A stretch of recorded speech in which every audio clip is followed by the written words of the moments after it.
kapag uugaliin mo talaga yung mga ugali nila, lalabas na ikaw masama at silang biktima. Pero totoo lang, minsan, natuto tayong lumaban dahil lagi tayo nasasaktan. Inaapak-apakan. Inaabuso yung mga kabutihan natin.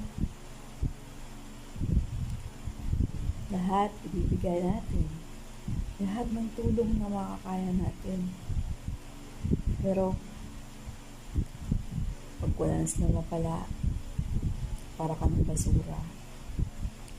Pag hindi ka na makatulong, wala ka ng kwenta. Kaya darating sa point talaga na gusto mo nang mag-isa, malayo sa totoong pamilya. Dahil doon,